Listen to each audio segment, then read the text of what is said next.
There is a room in the British Museum, not one of the grand ceremonial halls where the crowds move in slow rivers past the Elgin marbles or the Easter Island statue, but a quieter room, less visited, with lower ceilings and cases along the walls, and a quality of stillness that feels different from the stillness in the grand spaces. In this room, and in rooms like it in Philadelphia and Istanbul and Baghdad, there are tablets, clay tablets.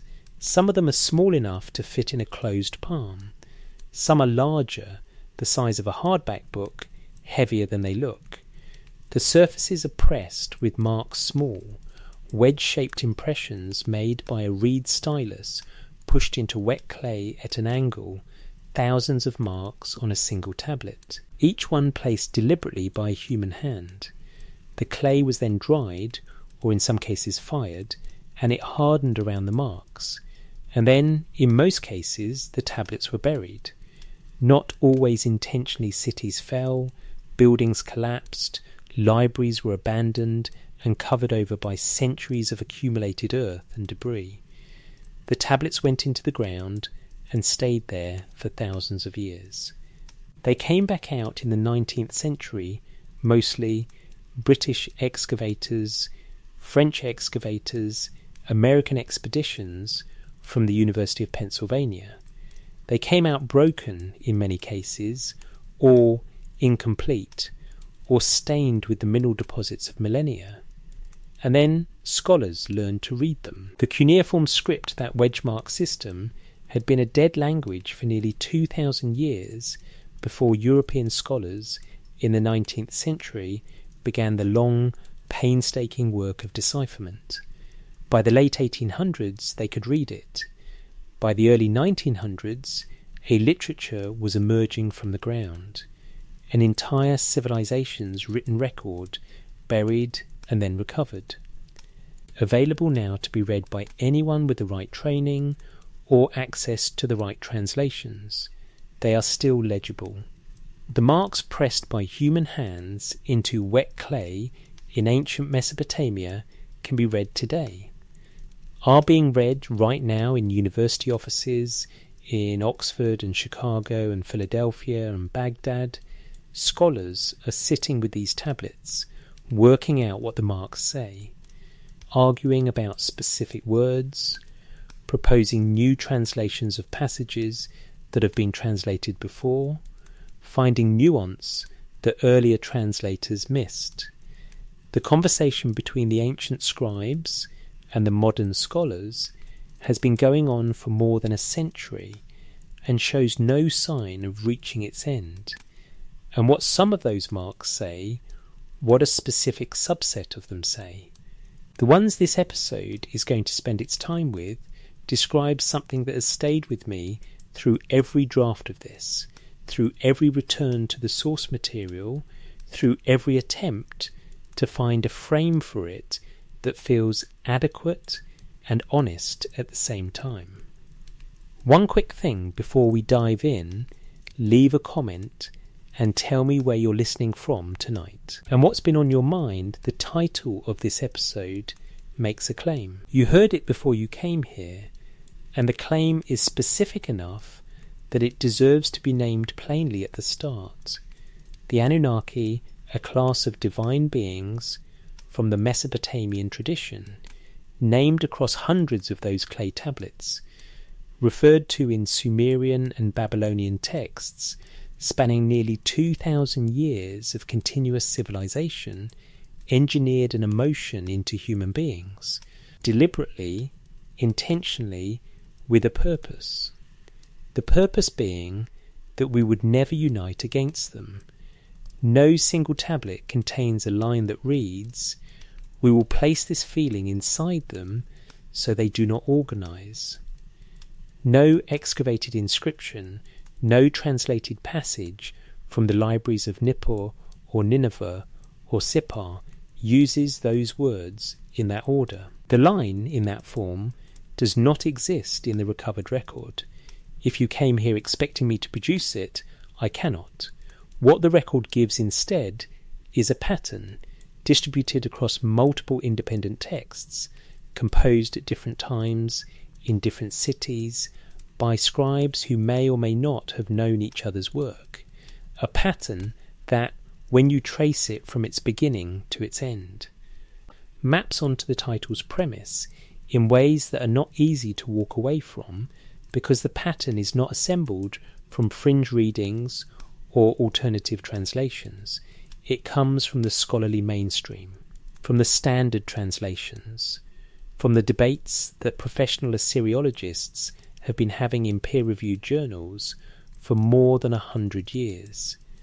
That pattern is what this episode is. Before we go further, one thing needs to be addressed, because it interferes with everything that follows if left unaddressed.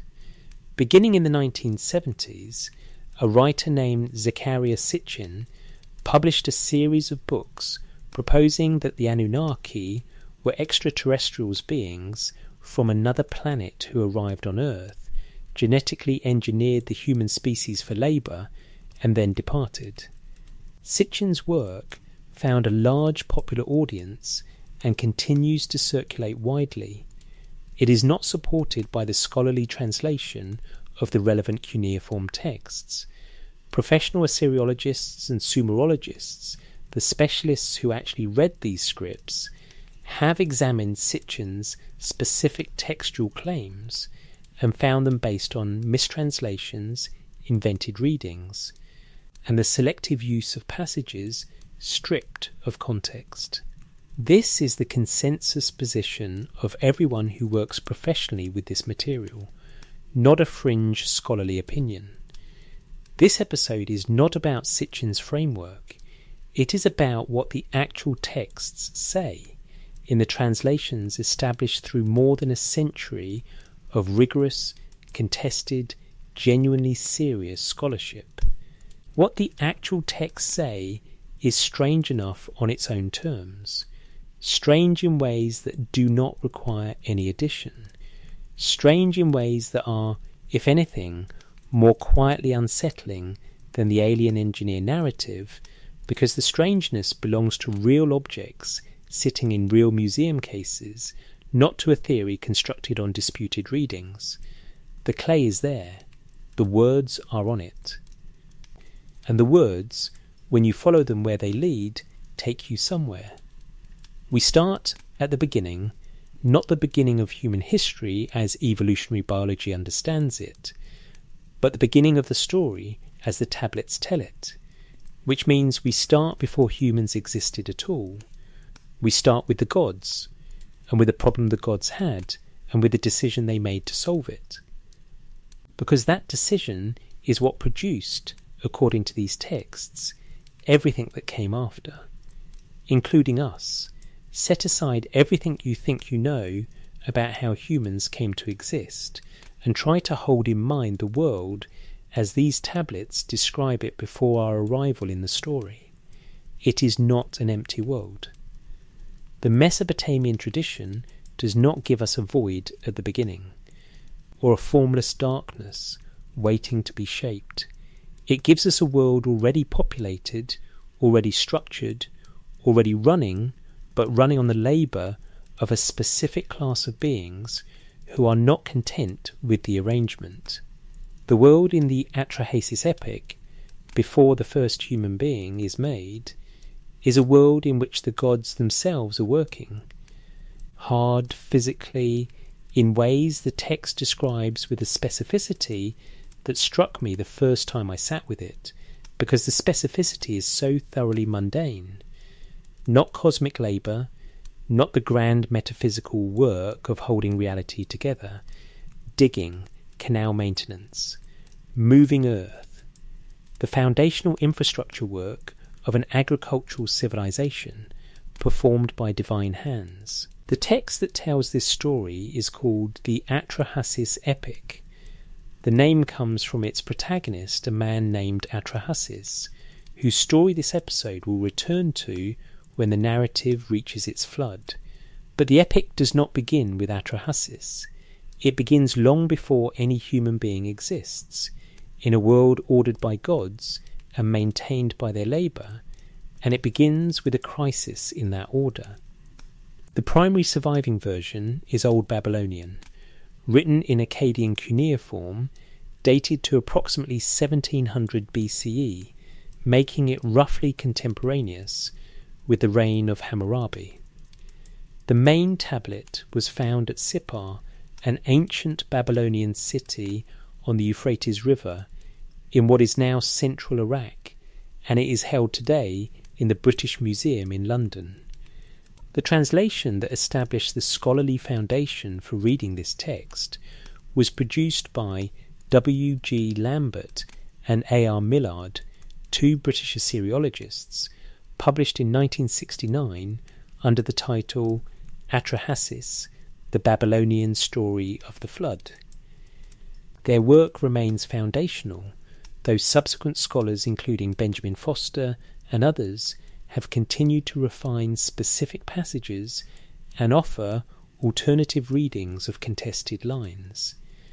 The text is not obscure, not marginal, not disputed in its existence or its basic content.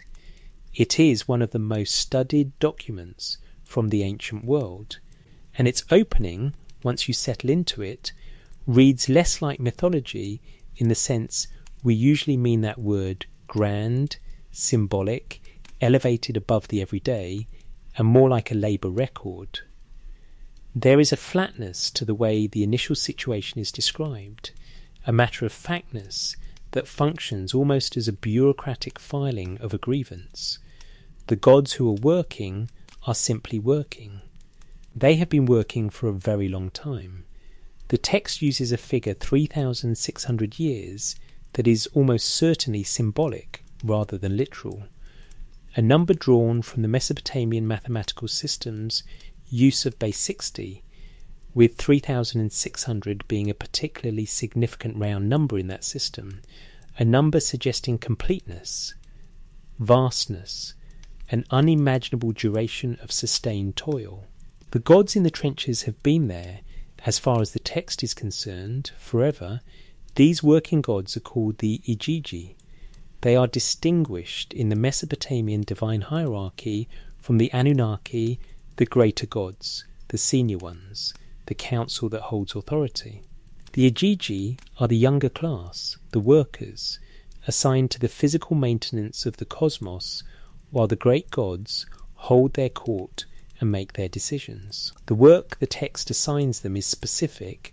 They dig the rivers, they dredge the channels, they maintain the canals that made Mesopotamian agriculture possible, the irrigation systems that turned the floodplains of the Tigris and Euphrates into the most productive farmland in the ancient world.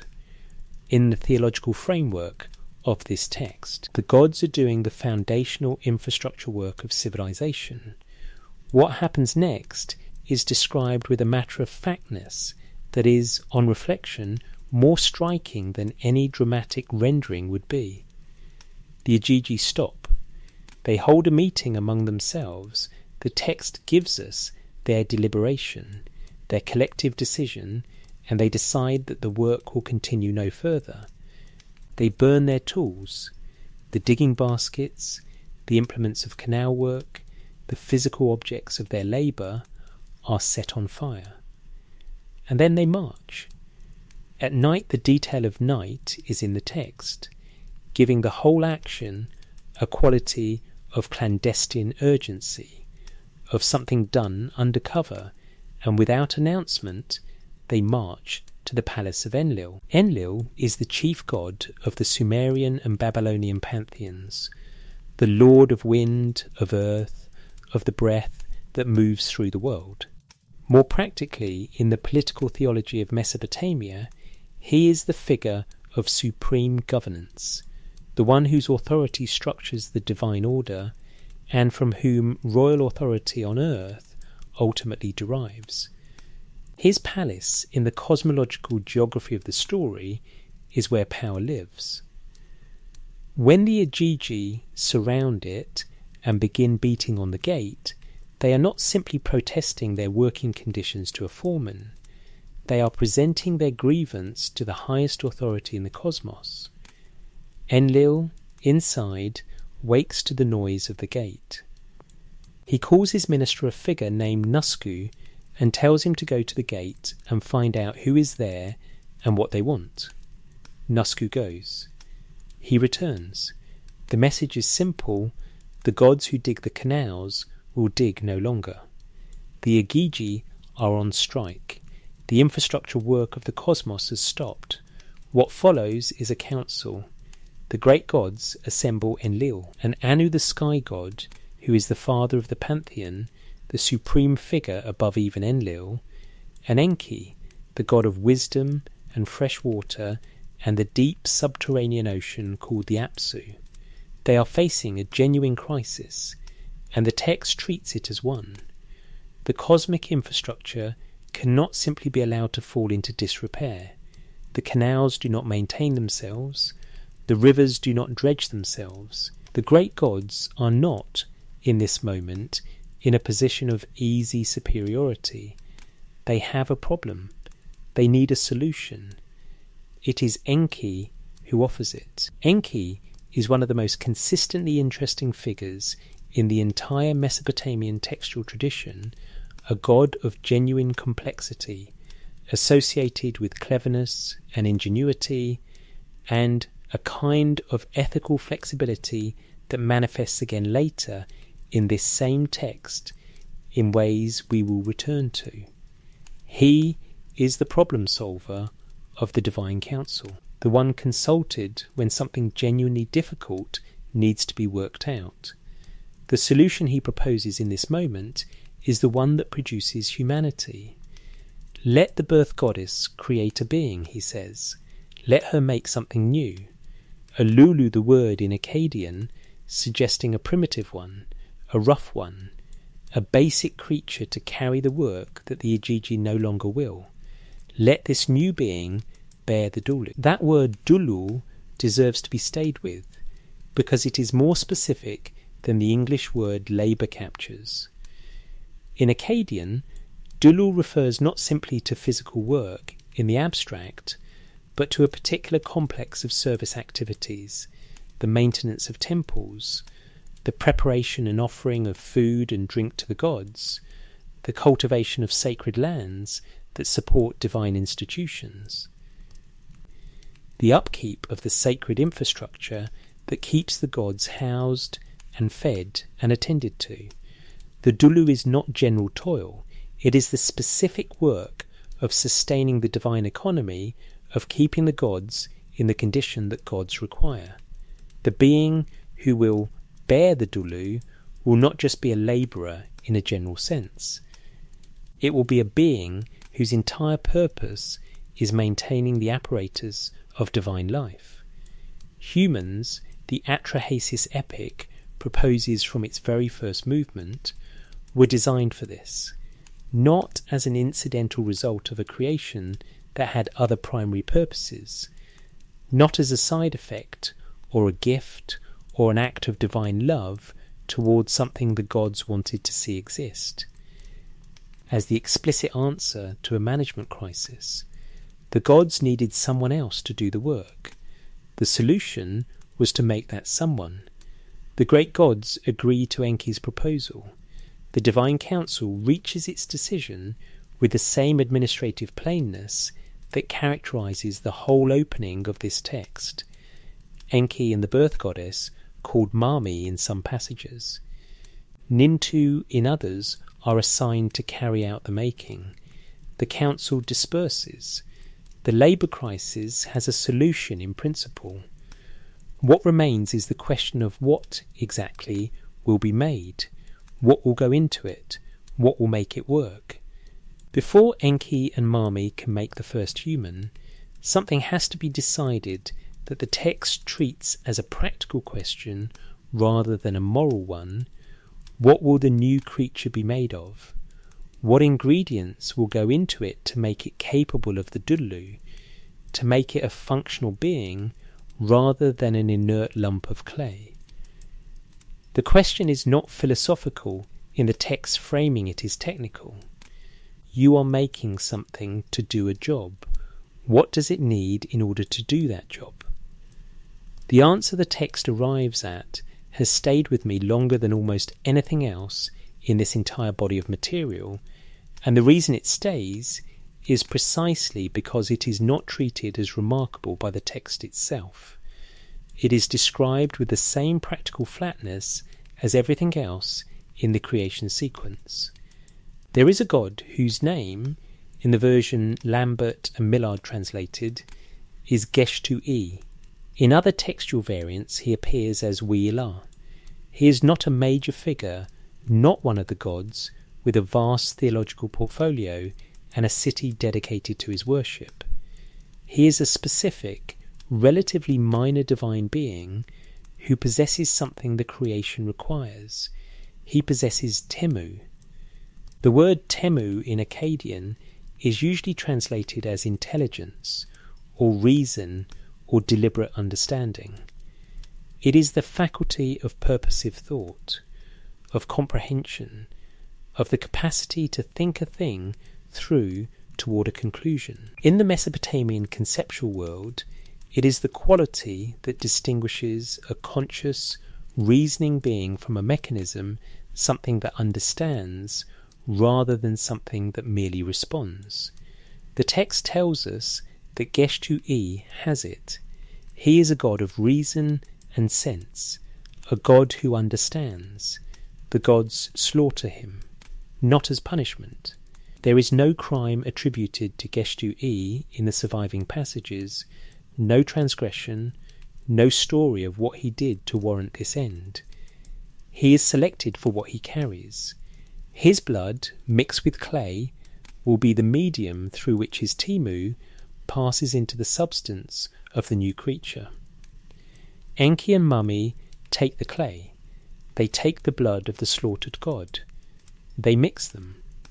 The mixing is described as a careful, almost ritual process, a working of the material, and from that material the first human being is shaped.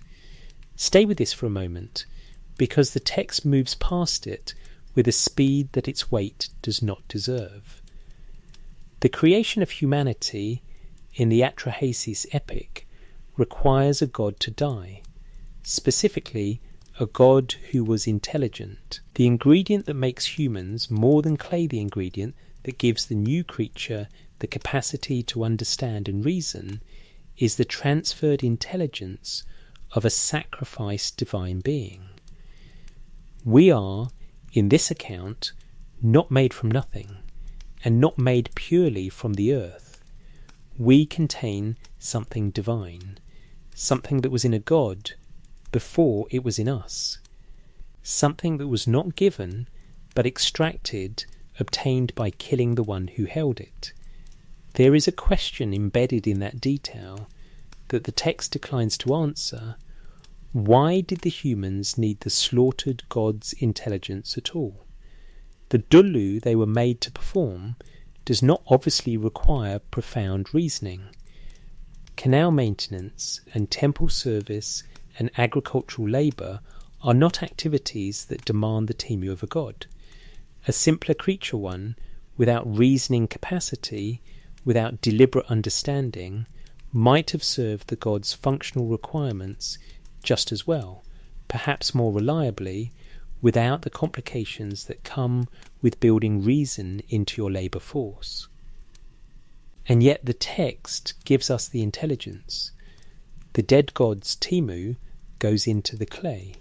Humans emerge from that mixture carrying something that was not strictly necessary for the job they were made to do.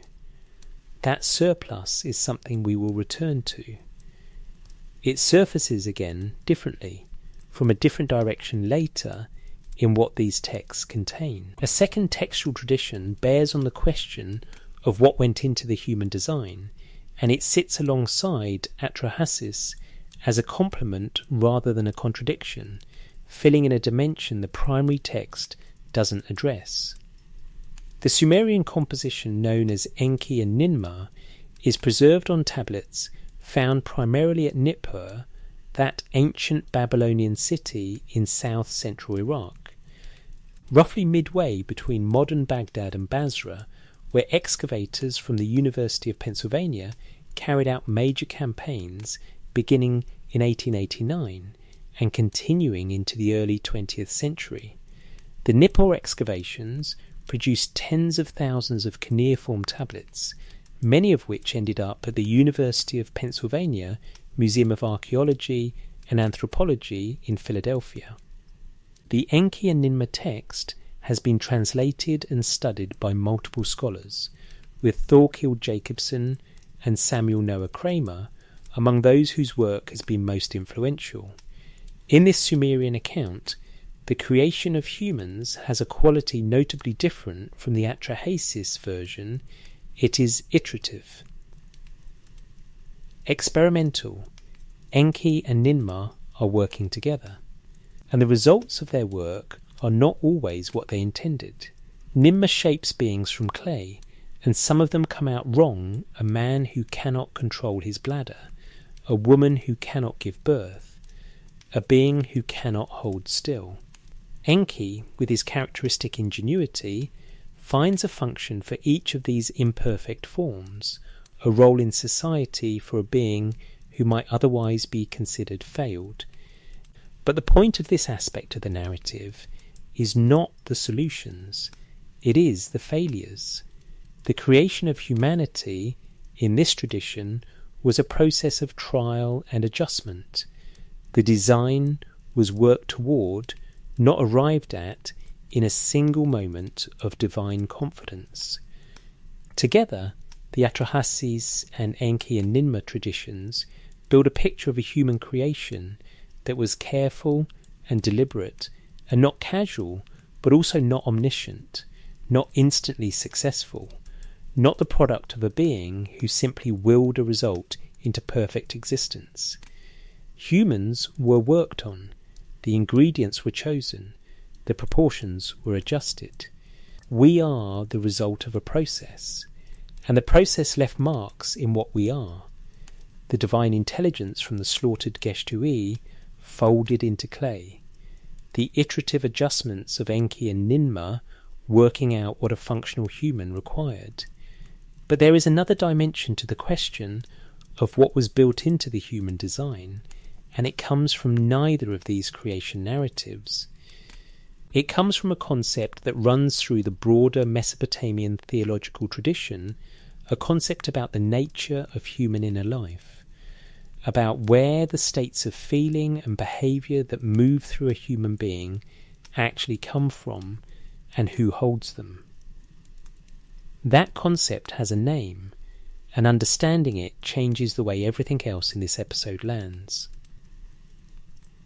The Me. In Sumerian, the older of the two major languages in the Mesopotamian textual tradition, predating Akkadian as a written language and continuing in use for religious and scholarly purposes long after Akkadian became dominant in everyday life, the word Me carries a meaning that resists clean translation into English or into any modern language, because the concept it refers to has no real equivalent in the frameworks we use to understand the world. Scholars have translated it as divine powers, as civilizational attributes, as the fundamental operative principles of civilization, as the properties that make things what they are. Every translation captures something and loses something else, because the Me in Sumerian thought is not a single type of thing. It is a category, a vast, heterogeneous category that encompasses everything that makes the world function as a world rather than as chaos. Kingship is a Me. The institution of royalty, the legitimacy of rule, the capacity of a king to actually govern these are not natural facts or social agreements in the Mesopotamian framework. They are powers held by the gods and dispensed into the world when the gods choose. The scribal arts are a Me the ability to write, to record, to preserve knowledge in marks. Music, the descent into the underworld. The art of lovemaking. The priestly offices and their rituals. Military capacity. the crafts. All of these are me divine powers that exist in the world because the gods hold them and let them flow into human life and human civilization. The list is already remarkable for its scope, but it does not stop with institutions and arts and capacities. It goes further. And when it goes further is when it becomes relevant to the question this episode is pursuing. The text that gives us the fullest surviving enumeration of the me is the Sumerian myth known as Inanna and Enki, preserved on tablets excavated at Nippur and translated by several scholars over the decades, with the work of Samuel Noah Kramer and Diane Walkstein, published in their 1983 book Inanna, Queen of Heaven and Earth, representing one of the most thorough engagements with it. The myth is about the goddess Inanna, the most important goddess in the Sumerian pantheon, associated with love and war and the planet Venus, a figure of enormous power and complexity making a journey from her home city of Uruk to the city of Eridu, where Enki holds his court in the Apsu, the deep water dwelling. Inanna goes to Eridu to obtain the me. She arrives. Enki receives her with hospitality. There is a banquet, food and drink are taken, and then Enki begins in the apparent warmth and generosity of the occasion. Scholars have debated whether he is intoxicated, whether he is simply overwhelmed by Inanna's presence, whether his giving away of the me is deliberate or a lapse presenting them to her, naming them one by one and handing them over. The list that follows in the text runs to more than 100 items in the fuller versions, and it is when you read through the list carefully, rather than skimming past it to get to the drama of Inanna's departure, that it produces its effect. Because among the me that Enki names and Inanna receives, alongside the institutions and the arts and the capacities, you find these: the troubled heart, enmity, dissent in the emotional as well as the physical sense, the capacity to fall, to go down into ruin, slander, rejoicing. Hold that list for a moment. Not kingship and the scribal arts, the troubled heart. Enmity, rejoicing, states of inner experience, modes of feeling that move through a person, and they appear on the same tablet in the same enumeration, classified in exactly the same category as every institution and art and capacity that makes civilization function. They are divine powers, objects, things the gods hold. These states of feeling in the Sumerian theological framework are not generated by human beings out of their own experience. They are not the natural products of a life lived in contact with difficulty and pleasure and other people. They are divine properties. They belong to the gods. They flow into human life because the gods hold them, and the world is structured by that holding. The me are the operating principles of existence, and the operating principles extend all the way into the human interior.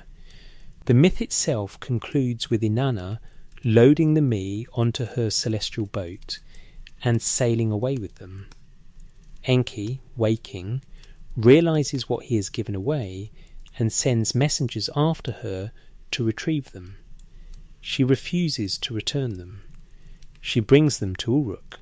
The text ends with her triumph, the me now belonging to her city, a mythological explanation for why Uruk held the cultural prominence it did in Sumerian tradition. But the drama of the theft is not what stays with me. What stays is the taxonomy. A Sumerian scribe, at some point before 2000 BC most likely, enumerated the fundamental properties of civilized existence and included on that list, alongside kingship and the scribal arts, the troubled heart and enmity and rejoicing, included them as me, as things the gods hold. Within that framework, human emotional life is not autonomous. It is part of the divine architecture, authored from above, flowing into the human interior as part of the same structure that flows into kingship and music. Your capacity for enmity, for the feeling of hostility, for the experience of opposition toward another person or group, is a me. It comes from the divine realm. The gods hold those states the way they hold sovereignty and the written word. What would it mean, within this framework, for the gods to have made a specific choice about which emotional states to let into human life? What would it mean if the distribution of me into the human world was not random or generous, but selective, oriented toward producing a particular kind of human inner life, a particular emotional disposition in the beings who were made to perform the Dulu? The texts do not ask this question explicitly, but the framework they establish makes the question available in a way it would not be without the me concept. The gods made humans. The gods hold the states that move through human hearts, and the gods, as we are about to see, were watching what humans did and intervening when they didn't like it. Return now to the Atrahasis epic, not to its opening, not to the Igigi revolt or the creation sequence, but to a later moment in the same text, a moment that comes after the making of humans, after the new creation has been doing its work, after time has passed and the world has moved forward from the solution the divine council agreed upon. Humans are doing what they were made to do. They are performing the Dulu, maintaining the temples, cultivating the land, offering food and drink and labour to the divine economy. But they are also doing something the text did not entirely account for, something that follows naturally from the nature of what was made. They are multiplying. They are having children, and those children are having children. And generation after generation, the human population is growing in the way that populations do when conditions support growth and nothing constrains it. The Mesopotamian landscape, with its fertile river valleys and its irrigation systems, was extraordinarily productive for human life, and humans were extraordinarily productive in it. And then a word appears in the cuneiform that has been at the centre of a scholarly debate for decades, a debate that turns out to be directly relevant to the question this episode is pursuing. The word is rigmu. In Akkadian, rigmu carries the primary meaning of noise, clamour, outcry, the sound of many things and many voices together. The most straightforward reading of the passage in the Atrahasis epic, where this word appears, is the one that dominated scholarly discussion for much of the 20th century and remains the majority reading. Humanity had become so numerous, so collectively loud, that the sound of their existence was disturbing Enlil's rest. Too many people, too much noise, a god attempting to sleep while the accumulated sound of a growing human civilization prevented it. Thorkel Jacobson, one of the most important Mesopotamian scholars of the 20th century, worked with this reading, and his understanding of the rigmu as literal acoustic disruption is well represented in the scholarly literature. On this reading, the Atrahasis epic's account of divine intervention against human population growth is a story about the gods being annoyed. Enlil cannot sleep. He responds by sending catastrophes to reduce the population.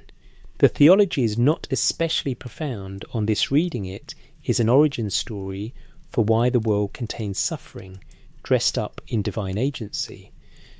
But the word rigmu in other Akkadian contexts does not confine itself to sound. In 1987, the scholar W. L. Moran published an essay engaging with the rigmu question that remains part of the scholarly conversation today. Moran argued that in the atrahasis context, Rigmu carries connotations that go beyond noise, that the word, in this specific usage, implies social uproar, collective disorder. The kind of turbulent human energy that suggests not just loudness, but unrest. On Moran's reading, what disturbed Enlil was not an acoustic problem, it was a social and political one. Humanity had grown numerous enough, and perhaps restless enough, that its collective energy constituted a disturbance or a perceived threat to the divine order that created and managed it. Moran's reading is a scholarly argument, not a settled translation. The majority of scholars who have engaged with the atrahasis text have not fully adopted it, and the debate has not resolved into a clean consensus in his favour. What the word the text uses actually carries, whether it is noise in the literal sense or something closer to social turbulence, is a question the clay has not yet answered to everyone's satisfaction. What I can tell you is that the word the text chose, Rigmu, is a word that holds both possibilities within it, and if the Moran reading is anywhere near correct, it changes the meaning of everything that follows in the atrahasis narrative, because what follows is not a small response to an irritant, it is a sequence of escalating catastrophes that reads, when you lay it out in sequence, as a program of population management. Enlil convenes the divine council. The Rigmu is intolerable. Something must be done. The first response is plague. A devastating epidemic is sent into the human population. The text describes it in terms suggesting sudden, widespread death, a rapid and severe reduction in numbers. The human population drops. The noise, or the unrest, drops with it. There is a period of quiet. Then recovery. Humans survive and multiply again, because that is what humans do. Because the capacity for reproduction is part of what they were made with, and the plague did not remove that capacity. The Rigmu returns. The threshold is crossed again. Enlil convenes the gods a second time. This time, the intervention is drought, not disease that kills directly, but the removal of rain, the withholding of water that the agricultural economy depends on. Crops fail. The food supply collapses. Famine moves through the human population over a longer time scale than the plague, but with comparable effect. Numbers drop. The noise, or the unrest, subsides, then recovery again. The human capacity for reproduction operates on a shorter cycle than the ecological disasters meant to contain it. The Rigmu returns a third time. Enlil proposes something more total, something that will not require a fourth convening of the council because it will eliminate the problem at the root. The flood. Before arriving at the flood, and what it was actually intended to accomplish, hold the structure of what has just been described, because the structure itself is the point. 3 interventions. Plague, then drought, then flood, each escalating in scale. Each one a response to the same trigger, the human population recovering and returning to whatever level or quality of existence constitutes, for Enlil, an unacceptable condition. The gods are not reacting to a one-time event. They are managing a recurring problem. The problem recurs because the solution killing large numbers of humans does not address the cause. Humans reproduce. The numbers return. The Rigmu returns. The management cycle begins again. This is not how you describe a god who made something and loves it and wants it to flourish. This is how you describe a system with a control problem, a created thing that keeps exceeding the parameters its creators intended for it, requiring repeated correction. The gods, in the atrahasis epic, are not passive or indifferent to what their creation is doing. They are watching it. They have a threshold. When the threshold is crossed, they act. When the action produces only temporary results, they escalate. The relationship between the Anunnaki and the humans they made in this text is the relationship between a manager and a managed population, and the management is becoming increasingly drastic with each cycle. The water comes, and it is total. The Atrahasis flood narrative does not spare much description for the experience of those who don't survive it. The text's attention in the flood sequence is not on the dying, but on the one man who doesn't die, the man named Atrahasis, the exceedingly wise one who knew what was coming because Enki told him. Enki, the creator of humans, the one who proposed the making of humanity in the first place, is once again the figure who cannot quite follow through on the consequences of divine council decisions when those consequences fall on the beings he made. He does not address Atrahasis directly. To do so would be to violate the council's decision that no human should be warned.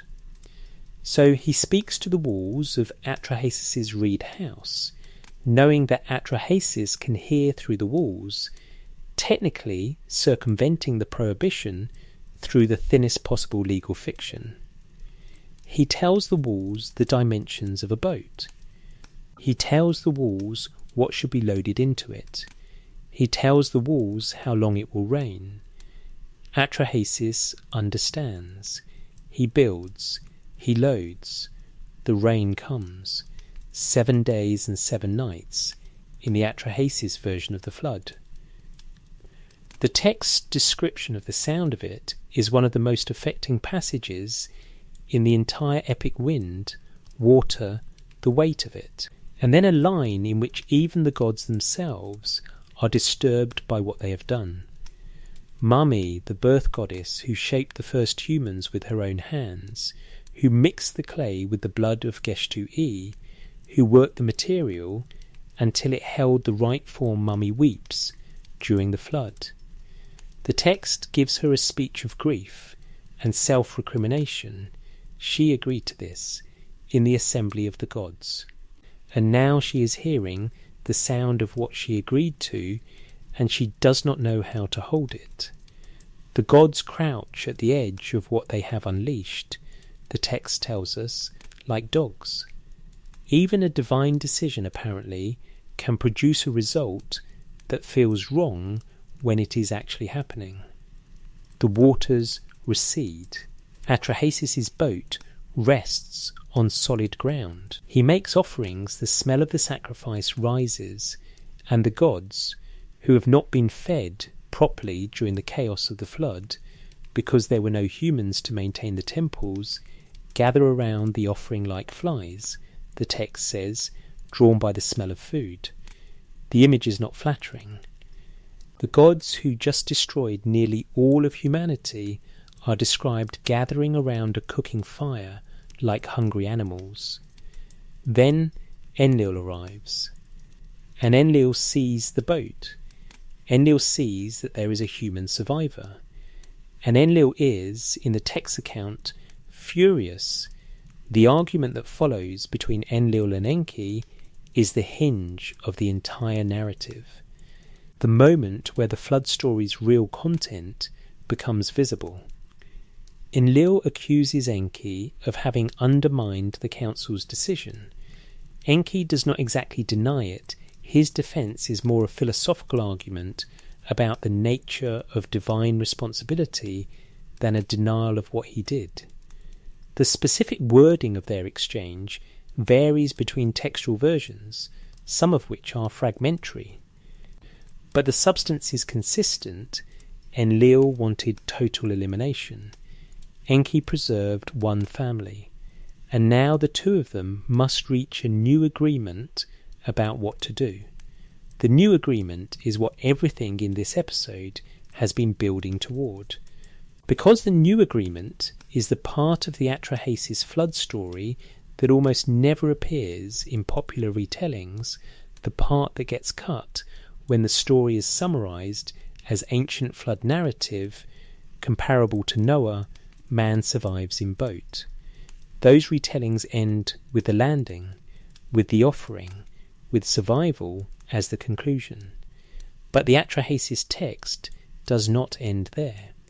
It continues into the divine negotiation, and what the divine negotiation produces is something that must be read carefully and held in mind alongside everything this episode has covered about the me and the Rigmu and the management of the human creation. The gods agree that humans will not be destroyed. Enki has made that argument, and the council accepts it, or at least accepts that complete elimination failed and a different approach is needed. But the Rigmu problem, the condition of human existence that triggered the flood in the first place, still needs to be addressed. And the post-flood solution the council arrives at is not another catastrophe. It is structural adjustment. It is the engineering of constraints directly into the conditions of human life. Human lifespan will be limited. Before the flood, in the narrative's implied prehistory, humans lived for extraordinary spans, the Sumerian king list, a separate text that records the reigns of legendary pre-flood kings, gives some of them tenures of tens of thousands of years, which is obviously symbolic but reflects the tradition that pre-flood existence was qualitatively different from what came after. After the flood, human years will be curtailed, the gods will set a span, and within that span, humans will age and decline and die. The natural generational churn will mean that the population can be managed through the simple fact of mortality in a way it cannot be managed when individuals live indefinitely. Certain women will be made infertile. The text invokes specific categories, a figure called the Patu, associated with infant death, and certain categories of women dedicated to temple service who do not bear children as part of the post-flood settlement. The reproductive capacity of a portion of the human population is explicitly reduced as a measure to keep the population from returning to its pre-flood level. Infant mortality is established as a feature of the world. Again, this is stated in the text as a deliberate post-flood measure, not as a natural fact of biology that has always existed. In the theological framework of the Atrahasis epic, human infants dying is not an accident or a tragedy without meaning. It is one of the controls agreed upon by the Divine Council after the flood demonstrated that total elimination was both effective and undesirable. 3 constraints: limited lifespan, limited female fertility in a portion of the population, and infant mortality. These are the gods' answer to the Rigmu, their solution, after the flood's failure as a permanent fix, to the problem of human population reaching levels that alarm the divine management. The Atrahasis epic records these constraints as the outcome of a divine meeting.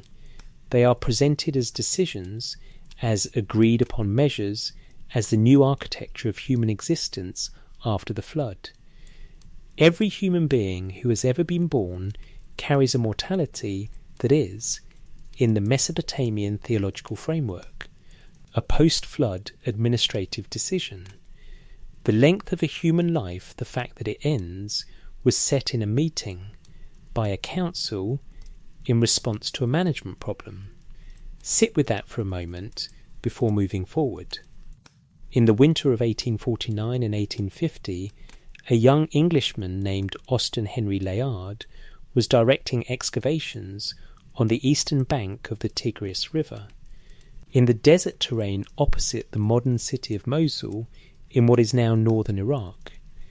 The site he was working was identified as ancient Nineveh, the capital of the Assyrian Empire at its height, a city that the biblical texts describe as immensely powerful and immensely wicked, a city that dominated the ancient Near East for centuries before its violent destruction in 612 BCE. Layard had already made remarkable discoveries at other Mesopotamian sites. At Nineveh, he found something that would eventually prove to be one of the most significant archaeological discoveries of the 19th century: the remains of the royal palace of the Assyrian king Sennacherib, and within it, the remnants of a library. Room after room of clay tablets. Thousands of them, subsequent estimates have ranged as high as 30,000 tablets and fragments recovered from the Nineveh excavations across multiple campaigns. The library had belonged to Ashurbanipal, an Assyrian king who ruled in the 7th century BC and who was, among his other qualities, a collector of texts. He had sent scribes throughout his empire with instructions to copy whatever written material could be found older Babylonian texts, Sumerian compositions, hymns, omens, medical treatises, mythological narratives, and bring or send copies back to Nineveh. The result was something close to a national archive, a systematic attempt to gather and preserve the written knowledge of Mesopotamian civilization in one place. It did not survive the fall of Nineveh intact. The tablets were scattered by the destruction of the city, broken by falling roof beams and collapsing walls, buried under the rubble of a building that burned. But clay, unlike papyrus, is in some respects improved by fire. The heat hardens it further, preserves it more securely. The tablets that survived the destruction of Nineveh survived in a form that 2.5 millennia of subsequent burial could not entirely erase. Layard brought many of the tablets to London to the British Museum, and there, in the years and decades after their arrival, scholars began the work of reading them. One of those scholars was a man named George Smith, and his path into Assyriology is worth pausing on, because it says something about what these texts do to people who encounter them. Smith was not a university-trained academic. He was a self-taught engraver who had been hired by the British Museum to sort and catalogue the Nineveh fragments, a job that required patience and a fine eye for detail, both of which he apparently had in abundance. In the early 1870s, working through the tablet collections, Smith began recognising among the fragments a text that described a great flood, a man warned by a god, a boat, animals, resting on a mountain when the waters receded. By various accounts, when Smith realised what he was reading a flood narrative that predated the biblical account of Noah by at least 500 years, possibly more, a flood narrative that called into question everything the Victorian world assumed about the uniqueness and origins of the biblical text, he became visibly agitated. He reportedly began pacing. He is said to have started removing his clothes in his excitement before colleagues in the room brought him back to himself. The anecdote has the quality of legend, as these things do, but it is repeated enough in the historical record to suggest that something of the kind actually happened. George Smith, engraver turned Assyriologist, encountered a clay tablet and it undid him. What Smith had found was part of what we now understand as the broader Babylonian literary tradition, a corpus that includes the text this part of the episode is concerned with, the Enuma Elish. The Enuma Elish is the Babylonian creation, epic a long, formally structured composition, divided into 7 tablets in its standard form, describing the origins of the cosmos, the conflict between the elder gods and the younger, the rise of the god Marduk to supremacy over the divine pantheon, and the creation of the physical world and of humanity from the aftermath of divine warfare. It was written in its preserved form, scholars estimate, around 1100 BCE.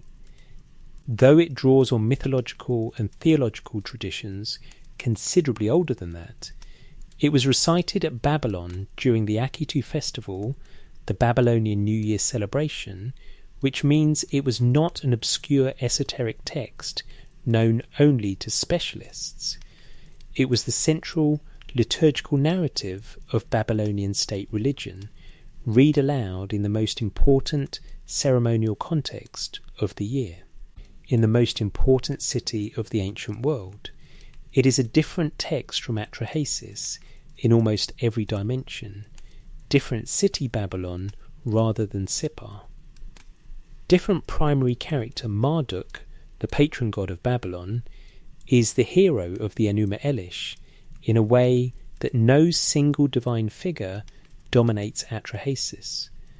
Different cosmological framework, the Enuma Elish begins with a primordial watery chaos before the gods themselves exist, while Atrahasis opens into a world already populated by divine beings. These are not the same text in different clothes. They are independent compositions from different moments and contexts in Babylonian literary history. And yet, when the Enuma Elish reaches the question of humanity after the cosmic conflict, after Marduk has established his supremacy, after the physical world has been shaped from the body of the defeated goddess Tiamat, it arrives at a creation scene with a structure that anyone who has followed this episode will recognise immediately. The gods need relief from labour. A being must be made to take on the work. The being will bear the dulu. The gods will be freed to rest. That word again, dulu, the specific Akkadian term for the service work of the divine economy. The Enuma Elish uses it in the same sense as Atrahasis, for the same purpose in the same creation context. The divine need for a labouring class to free the gods from physical work is not a feature specific to the Atrahasis tradition. It appears in the most formally important and liturgically central piece of Babylonian theological literature. The mechanism of creation in the Enuma Elish differs, and the difference is worth noting. The blood used in the human creation is not from a minor volunteer god selected for his intelligence. It is from Kingu, a rebel. Kingu was the consort of Tiamat, the primordial goddess who represented the saltwater chaos, and he had been given command of the armies that Tiamat marshalled against the younger gods in the cosmic conflict at the heart of the narrative. Kingu had been defeated. He is brought before the assembly of the gods and accused of instigating the rebellion. He is killed. His blood is used to make humanity. The human beings of the Enuma Elish carry in their veins the blood of a god who rose against the established divine order and was defeated for it. Some scholars have found meaning in that specific detail that the Babylonian account of human origins includes. As the biological substrate of humanity, the blood of someone who fought against the gods and lost. Whether the Babylonian scribes who composed or transmitted this text intended that as a theological statement about human nature, about what is built into us, about the nature that the creation carries from its ingredients, cannot be determined from the text itself. The intention is not stated, but the detail is there, chosen, included in the most carefully composed and liturgically important text in the Babylonian tradition. And the purpose of the creation, stated plainly, is identical to Atrahasis. Humans are made so the gods may be at leisure, so the gods no longer need to perform the dulu themselves, so the beings who are demanding relief from labour can receive that relief permanently through the existence of a created class whose whole function is to provide it. two independent traditions, Atrahasis, composed in the Old Babylonian period, found at Sippar, the Enuma Elish, crystallized in its literary form around 1100 BC, central to Babylonian state religion, its tablets recovered from the library at Nineveh. Different texts, different cities, different literary traditions, different periods of composition, the same fundamental structure, humans made as a labour solution, made for service, made so the gods can rest.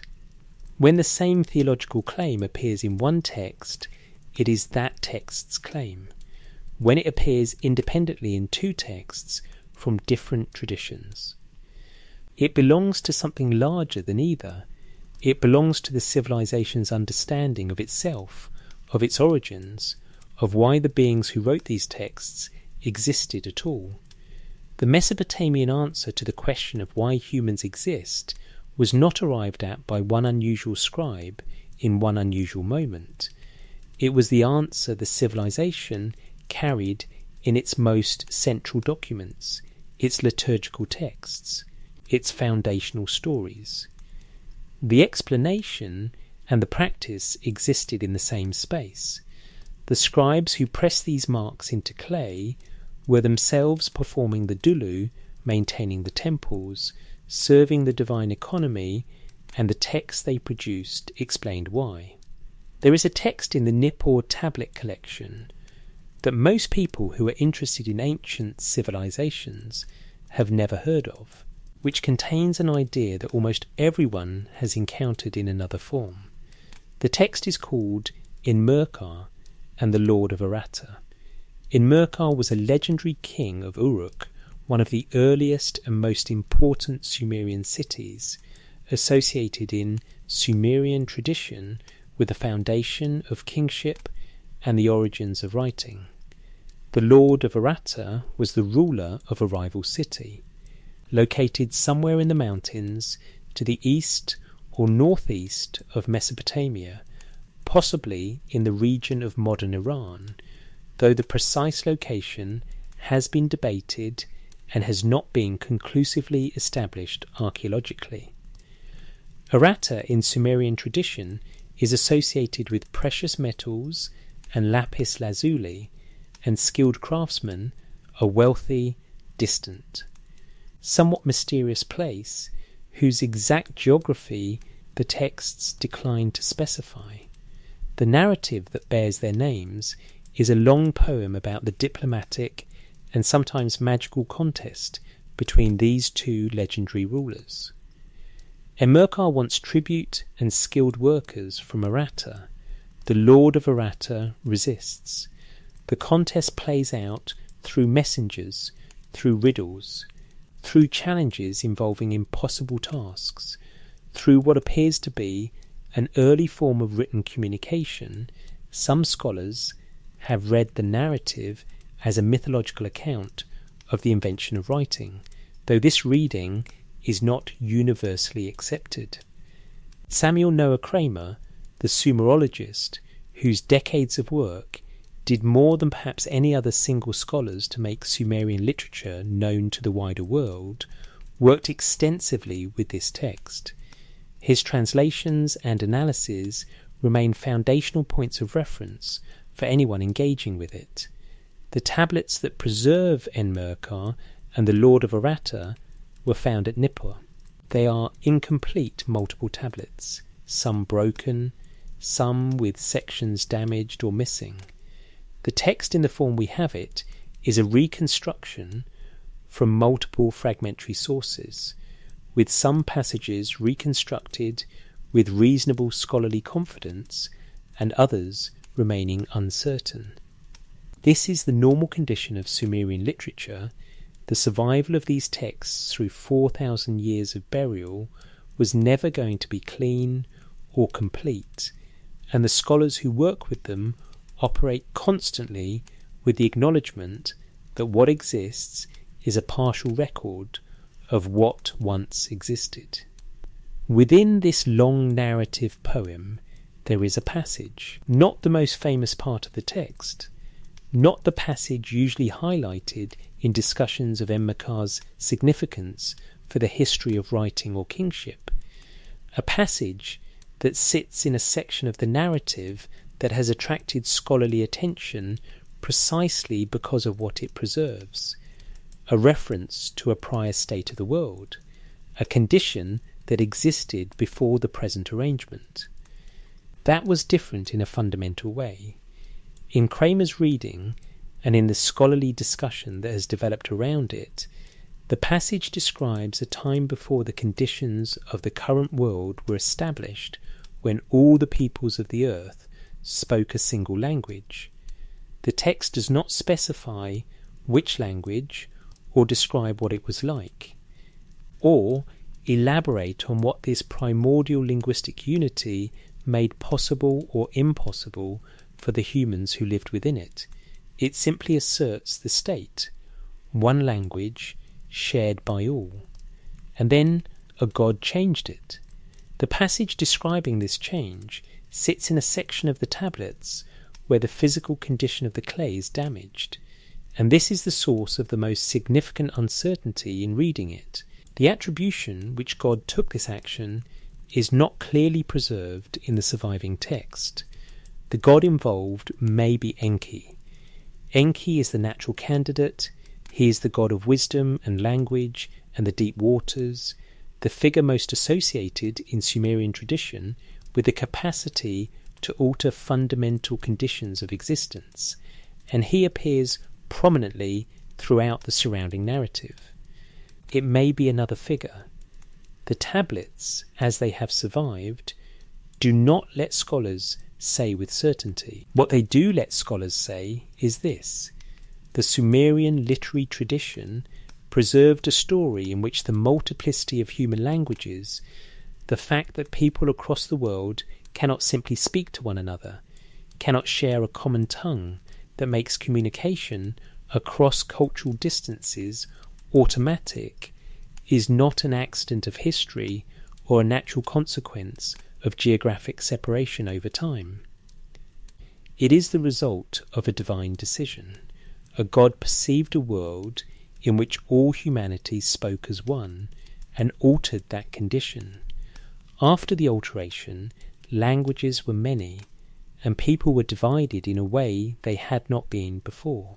The scholarly mainstream reads this passage as a Mesopotamian origin narrative for linguistic diversity, an attempt within the framework of divine causation that structured all Mesopotamian thought to explain why the world contains many languages rather than one.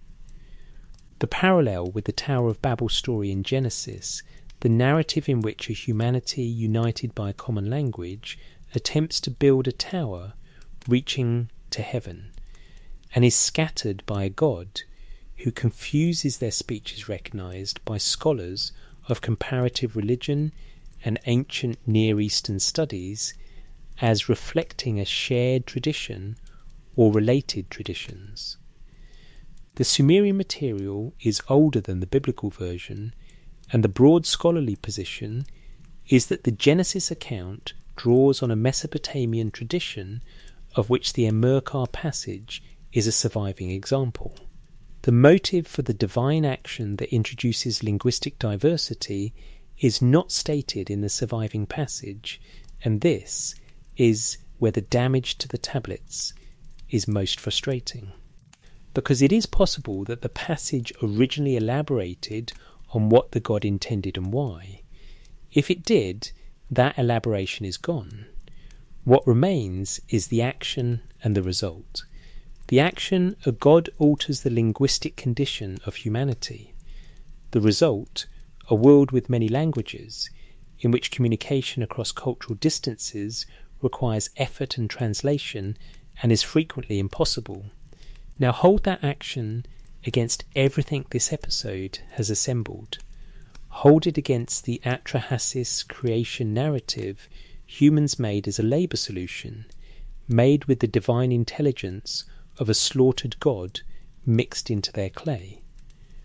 Hold it against the me tradition, human emotional states classified as divine properties, held and dispensed from above. Hold it against the Rigmu sequence divine managers repeatedly intervening to reduce a human population that keeps exceeding its intended parameters. Hold it against the post-flood settlement, specific biological constraints written into human existence as deliberate measures to keep population manageable. Language is the medium through which humans coordinate. It is how intentions are shared, plans are made, grievances are organised into action. A humanity that speaks one language and can communicate those intentions across cultural distances without barrier is a fundamentally different kind of collective force than a humanity divided into mutually unintelligible language groups. If the Rigmu, whether you read it as noise or as social turbulence, was the problem, and if collective human coordination was a component of that problem, then the fragmentation of human language is not an arbitrary divine act. It is a precise one. It addresses exactly the mechanism through which individual human energy becomes collective human force. The tradition, read as a whole, is internally coherent in a way that keeps pulling at me and in a way that points, repeatedly and from multiple directions, toward the question the title of this episode raises. The tablets are damaged, the motive is not stated, but the action is there, in the clay, in fragments recovered from Nippur more than a century ago. A god, a unified humanity, a decision. And then the world as it is, where people cannot simply speak to one another across the distances of language and culture, where coordination requires effort and remains perpetually incomplete. Imagine standing in the presence of one of them, not in the modern imagination, with its alien architecture and its science fiction light sources. In the Mesopotamian imagination, the one alive in the minds of the scribes who pressed these wedge marks into wet clay. You are standing before one of the Anunnaki, and before you have processed anything about the encounter, before you have formed a single thought about what you are seeing, your body has already responded. You are on the ground, not by choice, not by decision. The choice was not available to you. The prostration arrived before the decision to prostrate did. The Mesopotamian texts, not one text, but many, spread across the tradition from early Sumerian hymns through Babylonian royal inscriptions and narrative literature, describe a quality inherent to divine beings that produces this effect in anyone who comes near it. In Akkadian, the word is melamu. In the older Sumerian, the cognate term is milam. Scholars translate it variously as divine radiance, divine splendour, terrifying aura, awesome luminosity. None of the translations is quite wrong, but none of them is quite right either, because what they tend to convey is light as illumination, something that makes its surroundings visible. Light in the sense we understand from everyday experience. The Melamu is not that. The Melamu is light as overwhelming force. Proximity to it does not make things clearer. It makes standing up impossible.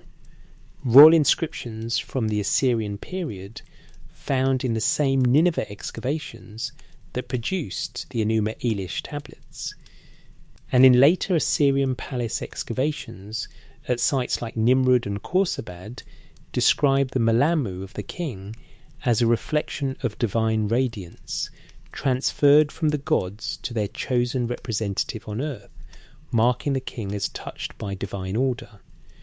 When the king moved against enemies, the Melamu was part of what preceded him. Enemies flee the battlefield when the king's Melamu appears. They abandon their weapons. They cannot hold their ground. The Melamu of the king defeats armies before the battle begins. This is not described in these texts as metaphor for political power. It is described as a real quality, producing real physical effects in those who come near it.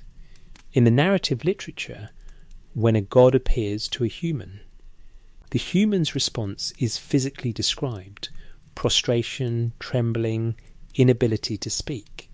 These responses are not the consequence of deciding to be reverent. They are the automatic effect of proximity to divine radiance. The human body, in the Mesopotamian framework, simply cannot hold itself upright in the presence of certain kinds of power.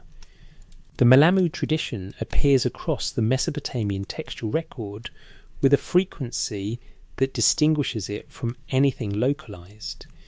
It is in hymns to individual deities, the great Sumerian hymns to Inanna, to Enlil, to the moon god Nanna, where the divine radiance is described as one of the gods' defining qualities, as inherent to their nature, as divinity itself is inherent to their nature. It is in the royal inscriptions. It is in the narrative literature. It runs through the tradition as a consistent note across more than 2,000 years of continuous writing culture, surfacing in different genres and contexts without ever being one text's idiosyncratic claim. The Malamu is technically a property of the divine being, not something placed inside humans. The effect comes from outside, from the encounter, from proximity to what radiates.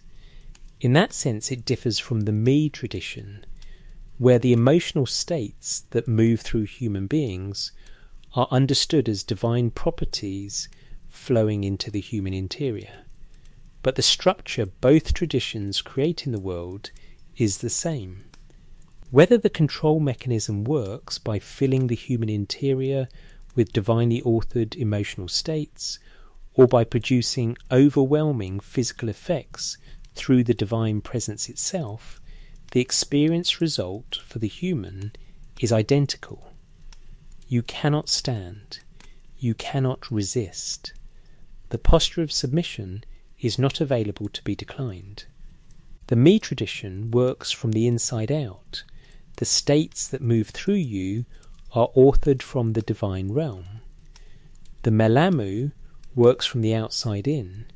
Proximity to the divine produces a direct physical response that removes the option of non-submission. Both traditions arrive at the same place, from different directions. The Mesopotamian cosmos, in the full picture that emerges from the textual tradition, does not leave much space for a human being to decide independently how to relate to the divine. The inside is stocked with states that come from above. The outside, when the divine is present, produces effects that remove the capacity for resistance. The architecture of subordination in this cosmological world is complete in a way that does not require explicit suppression mechanisms, because suppression is not needed when the structure of existence already produces the outcome that suppression would aim for. The gods did not need guards posted at every door. They built the door into the nature of things. We come back, at the end, to the room in the museum. The tablets are still there. They have not changed since this episode began. The same wedge marks, the same dried clay, the same words pressed into the same surfaces by the same reed styluses held in human hands 4,000 years ago. The contents of this episode have not been generated from speculation, or from the alternative reading of someone who wanted the text to say something they don't. The Atrahasis epic, the Me lists, the Enuma Elish, the Enmerkar passage, the Malamu tradition, these are studied, translated, argued over, taught in universities. They are as real as ancient documents get. What they say, when you read them in the sequence this episode has followed, is something that does not resolve into a clean verdict, and I have stopped trying to make it do so. The explicit line, the title, promised a God's recorded statement that an emotion would be placed inside humans to prevent their unity is not in the recovered record. That line, in that form, has not been found.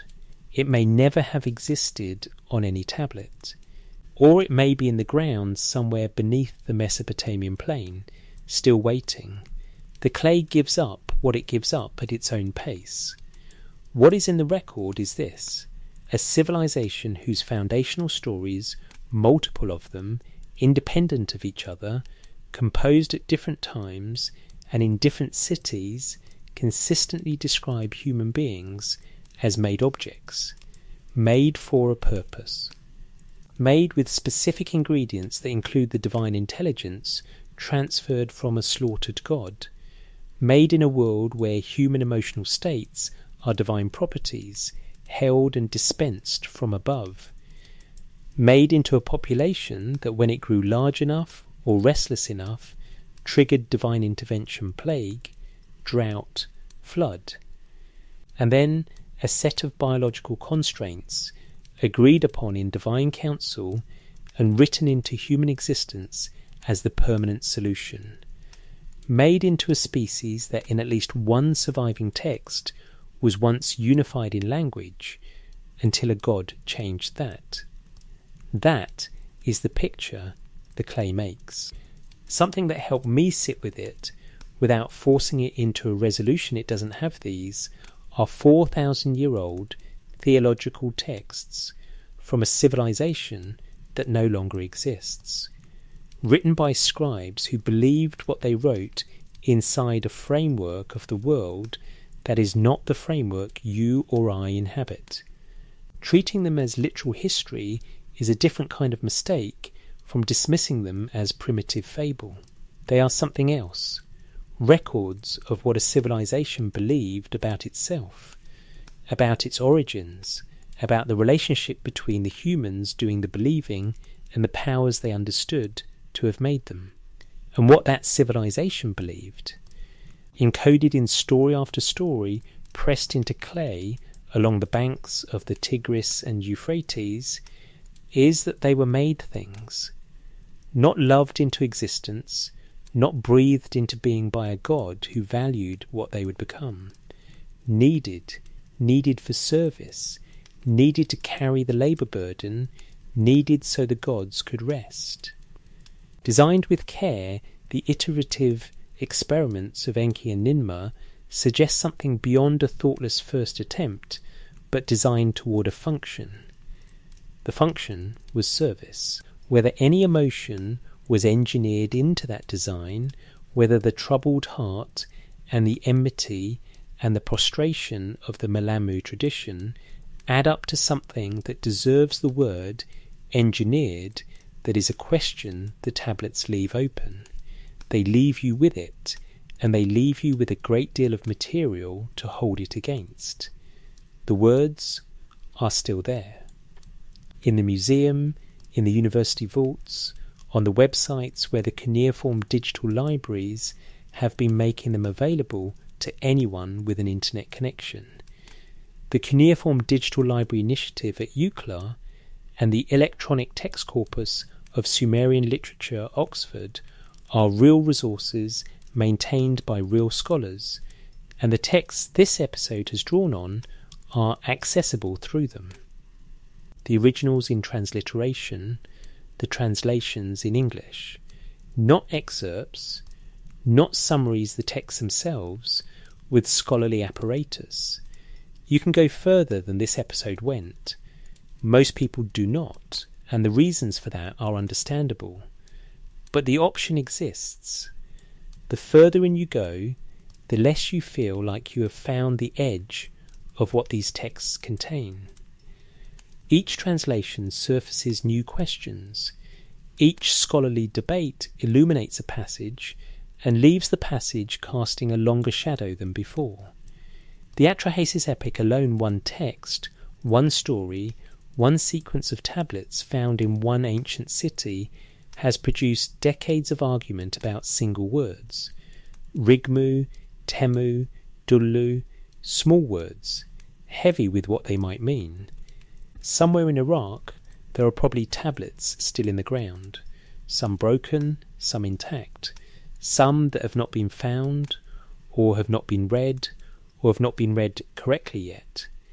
The country that contains most of what remains of ancient Mesopotamia has been through decades of circumstances that have not made large-scale archaeological excavation straightforward. And the work of recovering what remains of the ancient written record has been complicated and in periods suspended. What still sits in the earth, what words are still pressed into clay in the ground beneath cities and fields and desert plains, no one knows. Some of those tablets, if they exist, and if they are ever recovered and read, might say something that shifts the picture this episode is assembled. That resolves a question this episode could only hold open, that names something the scribes were careful about and never quite made explicit on the tablets we have found. Or they might not. The clay keeps its secrets at its own pace. What it has already given up is more than enough to last you through the dark. The dark is a useful place to begin thinking about what these texts actually cost the people who produced them. Not the scholars, the scribes.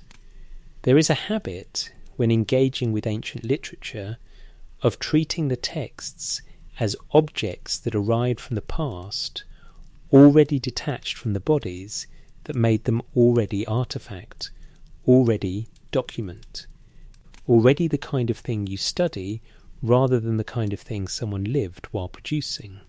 The clay tablet sits in its museum case, and it is 4,000 years old, and the hands that made it are dust, and it is easy to receive it as a historical object rather than as a record of a specific human being sitting at a specific table in a specific city pressing marks into wet clay, thinking something while doing it.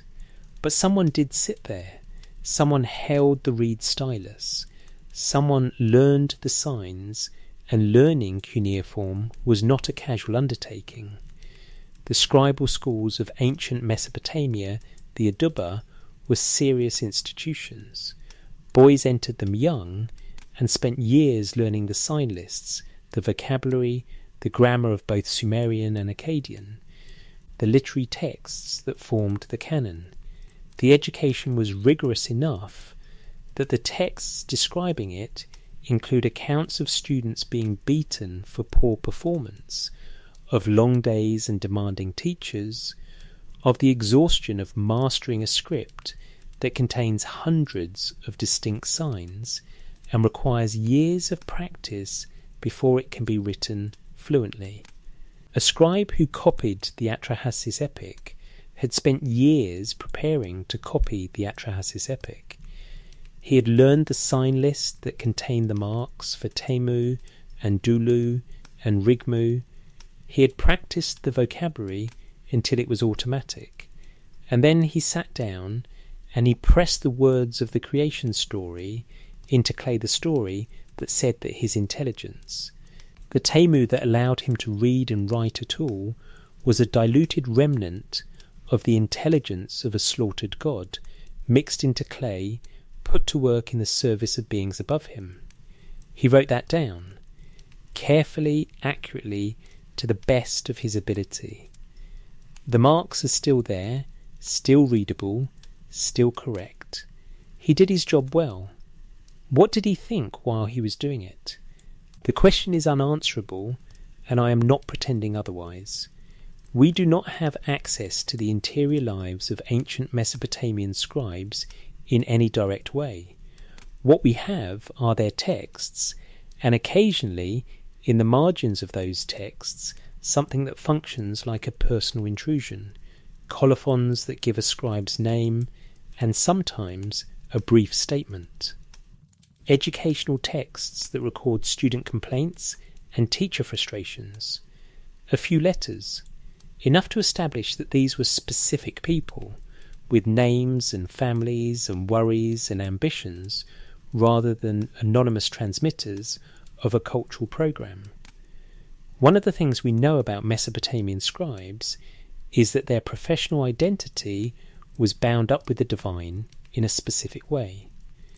The patron deity of the scribal arts was Nisaba in the Sumerian tradition, later Nabu in the Babylonian.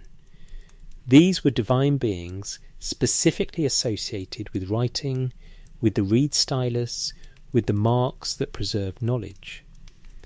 A scribe was not simply a craftsman in the way a potter or a metalworker was a craftsman.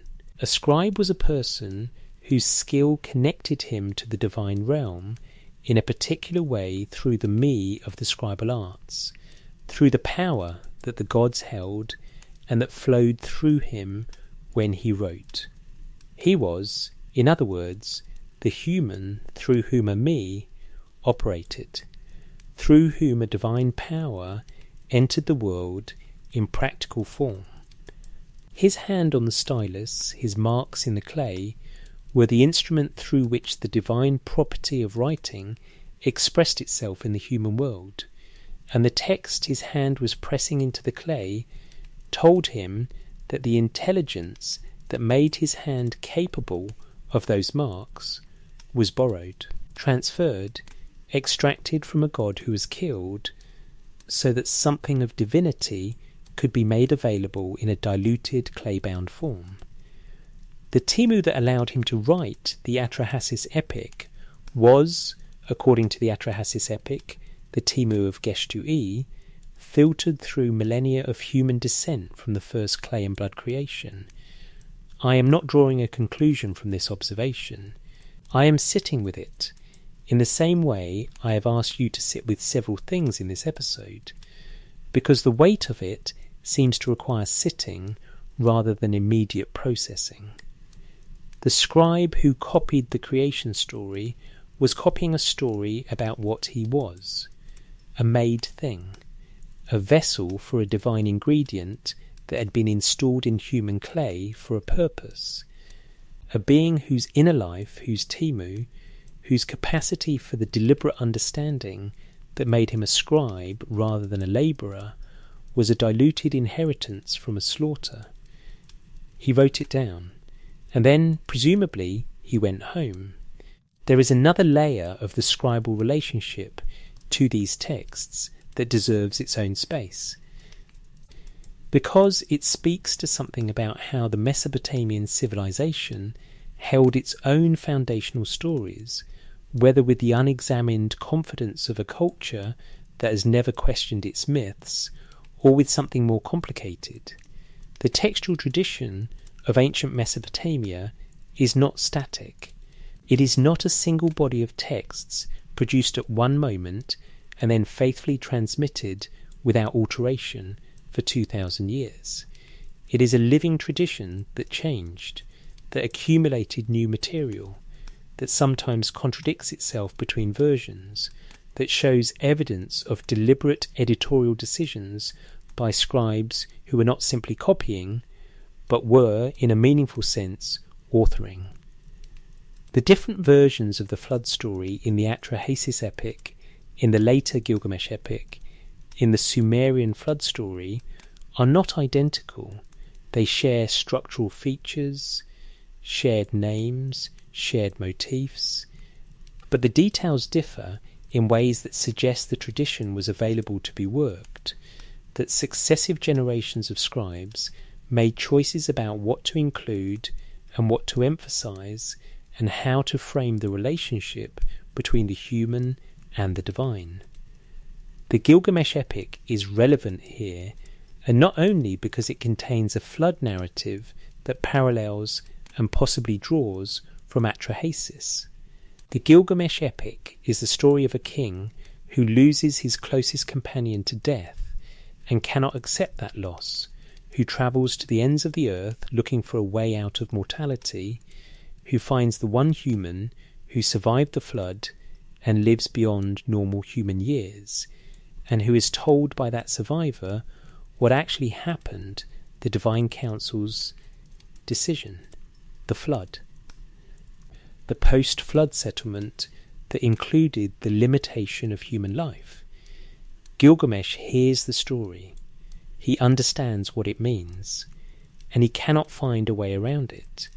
That is what the Gilgamesh epic ultimately is, a story about a human being who learns in explicit detail that the gods set the terms of his existence in a meeting, that the length of his life was decided by council, that his mortality is not a natural fact but an administrative one, and who nonetheless cannot escape it, who returns home empty-handed, who sits with what he knows. The scribes who composed and transmitted and revised the Gilgamesh epic knew the Atrahasis narrative. The flood episode in the Gilgamesh epic is essentially a version of the Atrahasis flood, told from within a different larger story. The scribes chose to put the post-flood settlement, the explicit account of the divine decision to limit human life, into the mouth of Utnapishtim, the Gilgamesh version of Atrahasis, as something he tells the living, searching king directly. The knowledge is made available to Gilgamesh. And then it does him no good. He cannot use it to escape the thing it describes. There is something about that choice to make the knowledge explicit, to have it stated clearly to the protagonist, and then to have the protagonist return home without having changed anything that feels like a scribal decision about what the story means. These are not scribes who were unaware of the implications of what they were writing. They were, if anything, hyper-aware of them.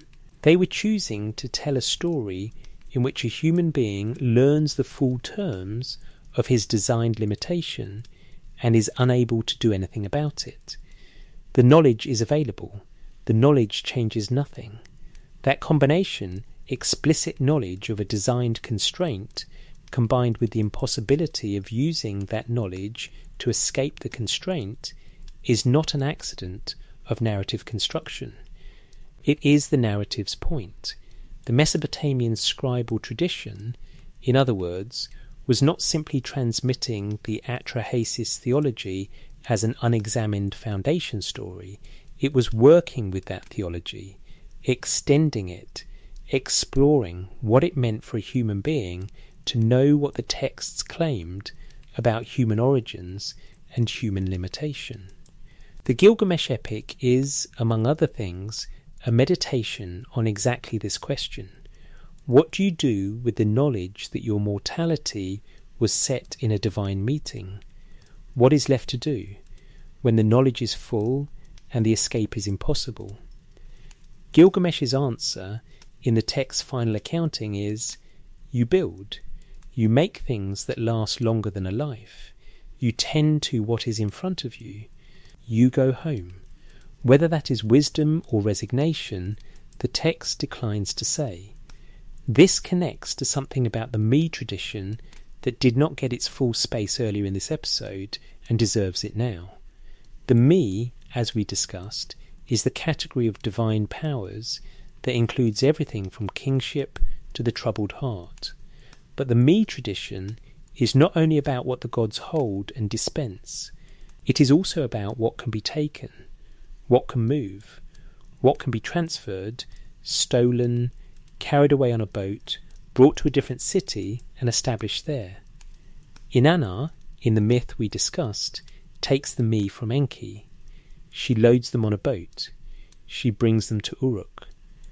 The text treats this as her triumph, and it is, within the narrative's own values, genuinely triumphant. Uruk, through Inanna's action, now holds the me that were once in Eridu. The divine powers have changed location.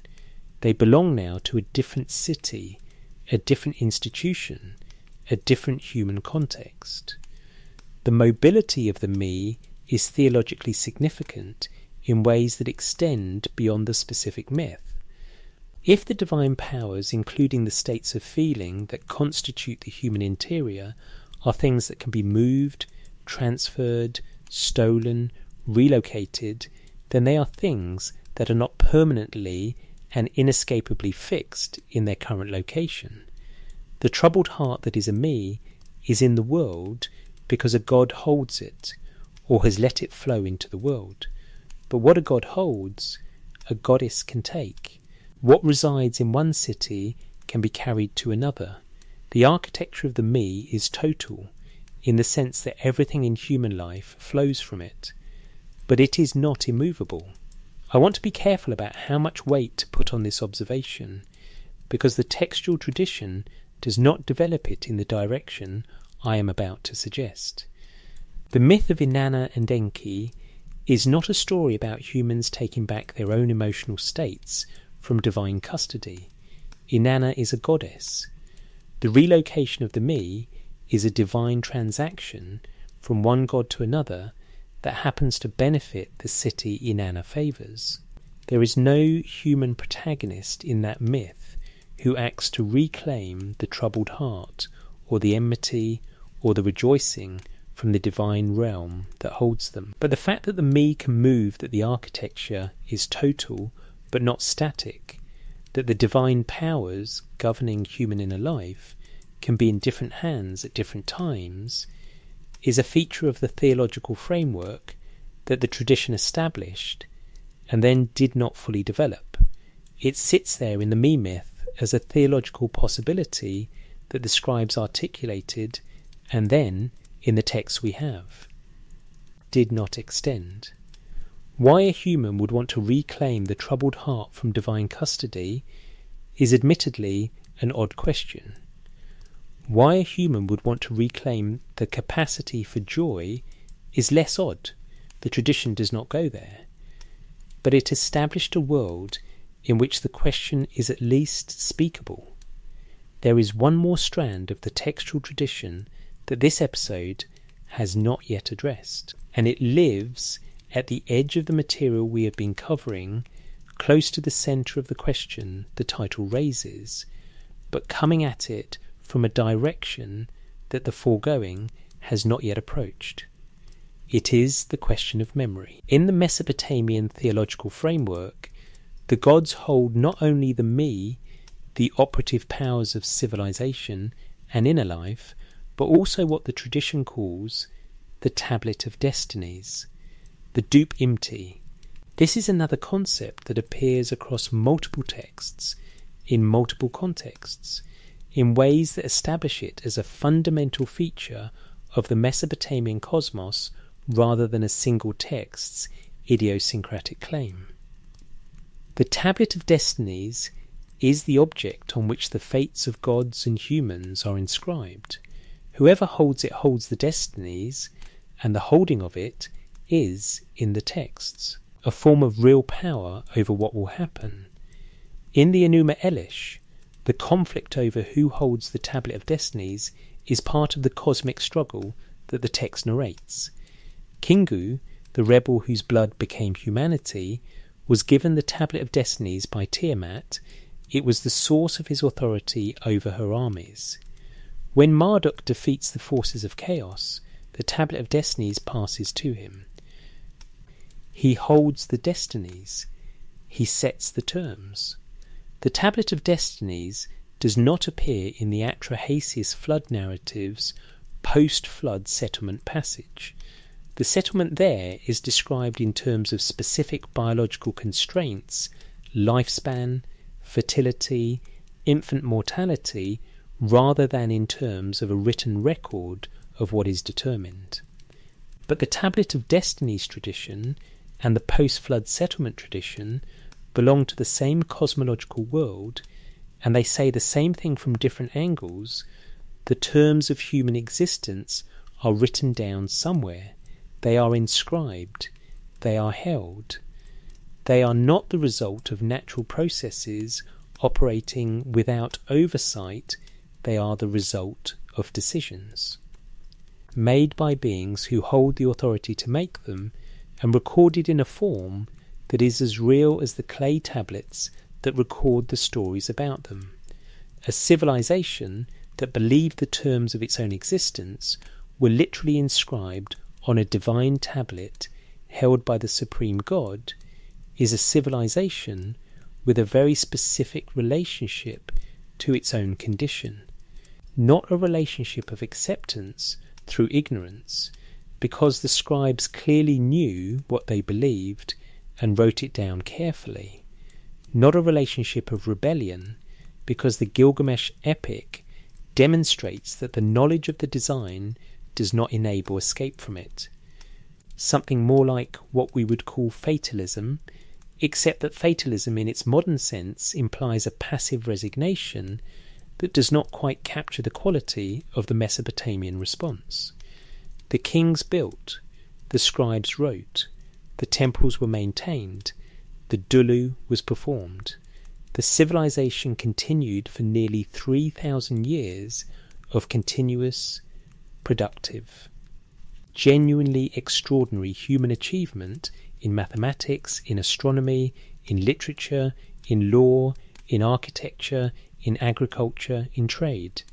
A civilization that believed it had been made for service, that its emotional interior had been stocked from above, that its lifespan had been set in a post-flood meeting, that its languages had been fragmented by divine decision, that civilization built Babylon, built Nineveh, built Ur and Uruk and Nippur and Sippar, built the irrigation systems that fed millions of people for millennia, wrote the first law codes, the first astronomical observations systematic enough to be called science, the first literary epic in human history, invented writing. The belief did not produce paralysis. It produced something more complicated and more interesting than paralysis, which is a civilization that operated with extraordinary energy and creativity within a theological framework that said it had been made to serve. What that combination means, the serving frame and the extraordinary achievement it contained, is a question the tablets do not answer directly. But it is a question the tablets make available. Perhaps the Temu of Gesh-2-E was always going to be more than the Dulu strictly required. Perhaps that surplus was always going to find somewhere to go into the ziggurats, into the star charts, into the law codes, into the epic of a grieving king who walked to the ends of the earth to ask a survivor about death. Perhaps the ingredient that was not strictly necessary for the job was also the ingredient that made the job interesting enough to keep doing for 3,000 years. Or perhaps the surplus was exactly what the gods intended.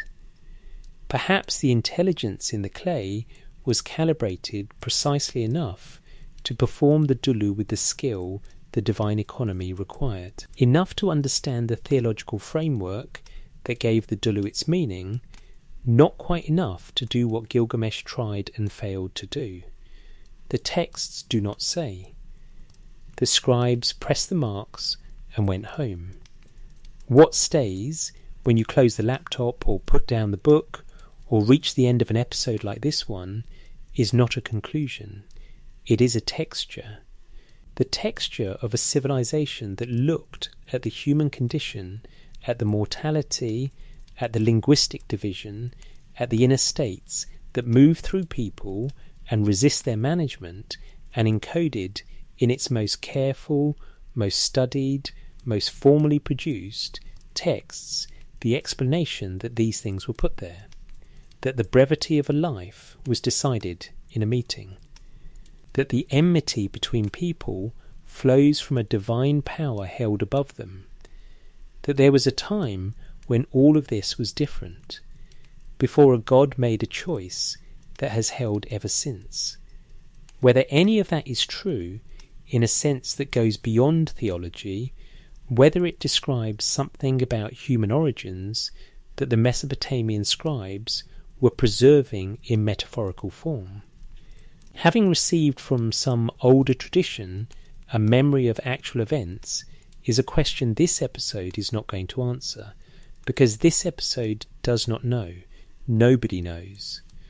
The scholarship that engages honestly with this material is scholarship that works with what can be established from the textual evidence, not with what the textual evidence might be encoding about a history older than itself.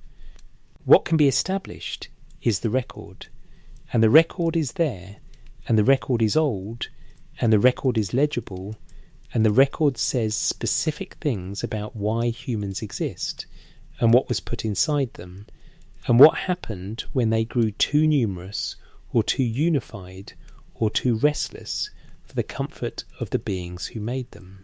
That record was produced by specific human hands, in specific rooms, in cities that have been gone for 2 millennia.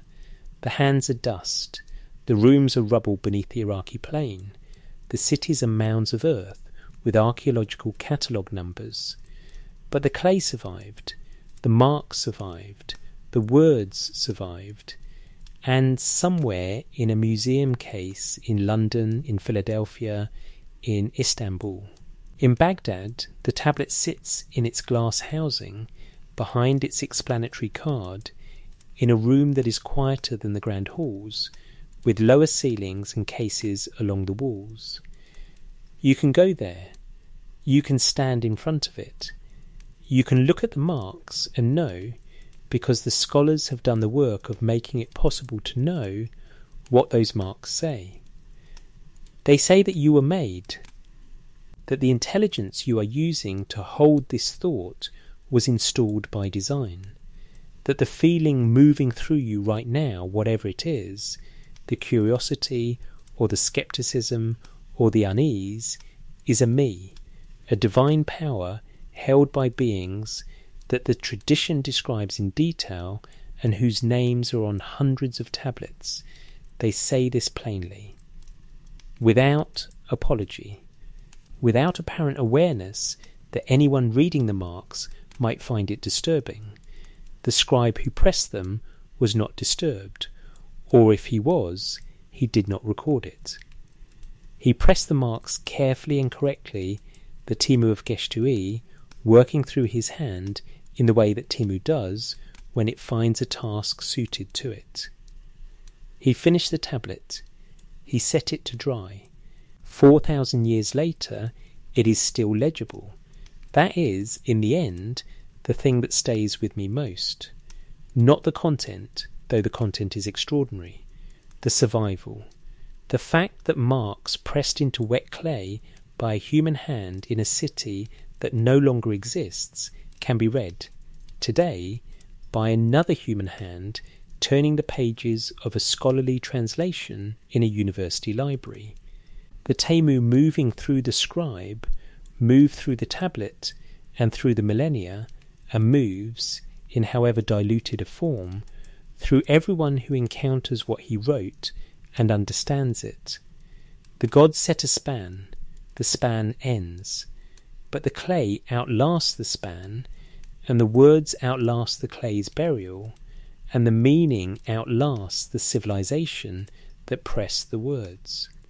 And here we are at the far end of a 4,000-year chain of transmission, holding in our minds the record of what a civilization believed about why we exist, and what was put inside us, and what happens when we grow too large or too unified or too loud. Whether we do anything with that record is the one question the tablets cannot answer. That part was never written down. It was left, apparently, for us to work out.